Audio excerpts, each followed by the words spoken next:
महाकुंभ 2025 के अंतिम अमृत स्नान के दौरान नागा साधुओं का अद्भुत प्रदर्शन श्रद्धालुओं के लिए आकर्षण का केंद्र बना। त्रिवेणी तट पर इन साधुओं की पारंपरिक और अद्वितीय गतिविधियों ने सभी का ध्यान अपनी ओर खींचा। अमृत स्नान के लिए ज्यादातर अखाड़ों का नेतृत्व कर रहे इन नागा साधुओं का अनुशासन और उनका पारंपरिक शस्त्र कौशल देखने लायक था। कभी डमरू बजाते हुए तो कभी भाले और तलवारें लहराते हुए इन साधुओं ने युद्ध कला का अद्भुत प्रदर्शन किया। लाठियां भांजते और अटखेलियां करते हुए ये साधु अपनी परंपरा और जोश का प्रदर्शन कर रहे थे। बसंत पंचमी के अमृत स्नान के लिए निकली अखाड़ों की शोभा यात्रा में कुछ नागा साधु घोड़ों पर सवार थे तो कुछ पैदल चलते हुए अपनी विशिष्ट वेशभूषा और आभूषणों से सजे हुए थे। जटाओं में फलों की मालाएं और त्रिशूल हवा में लहराते हुए उन्होंने महाकुंभ की पवित्रता को और भी बढ़ा दिया। स्व अनुशासन में रहने वाले इन साधुओं को कोई रोक नहीं सकता था, लेकिन वो अपने अखाड़ों के शीर्ष पदाधिकारियों के आदेशों का पालन करते हुए आगे बढ़े। नगाड़ों की गूंज के बीच उनके जोश ने इस अवसर को और भी खास बना दिया। त्रिशूल और डमरू के साथ उनके प्रदर्शन ने यह संदेश दिया कि महाकुंभ केवल धार्मिक आयोजन नहीं बल्कि प्रकृति और मनुष्य के मिलन का उत्सव है। शोभा यात्रा के दौरान मीडिया ही नहीं बल्कि आम श्रद्धालुओं के मोबाइल के कैमरे भी नागा साधुओं को कैप्चर करने के लिए हवा में लहरा रहे थे। नागा भी किसी को निराश नहीं कर रहे थे बल्कि वो अपने हाव भाव से उन्हें आमंत्रित कर रहे थे। कुछ नागा तो आंखों में काला चश्मा लगाकर आम लोगों से इंटरैक्ट भी कर पा रहे थे।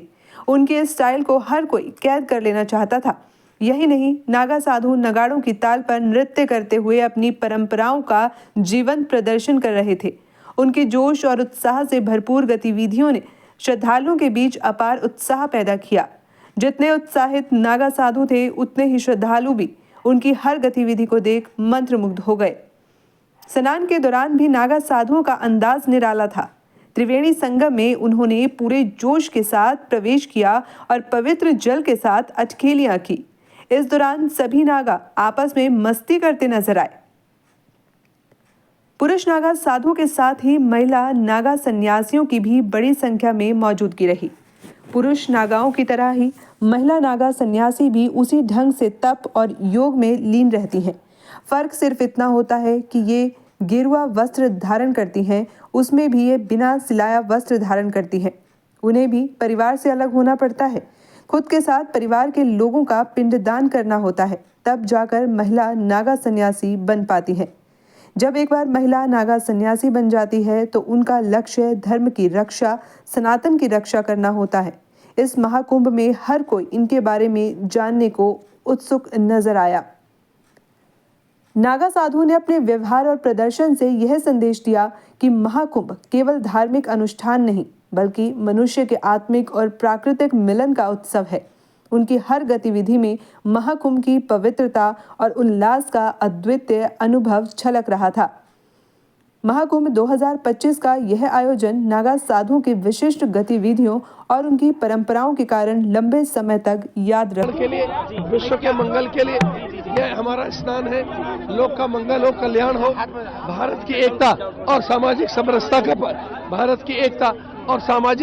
के लिए हमारा स्नान है। लोक का मंगल हो, भारत समन्वयवादी है, एक ही आत्मा सर्वत्र विस्तृत है। आज का स्नान ज्ञान की सिद्धि के लिए, आत्मा अजय है, अमर है।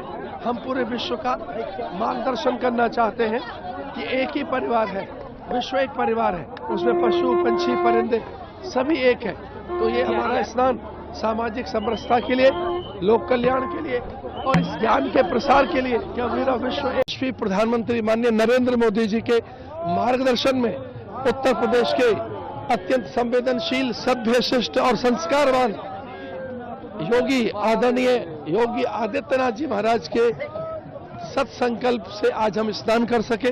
बहुत बहुत बधाई।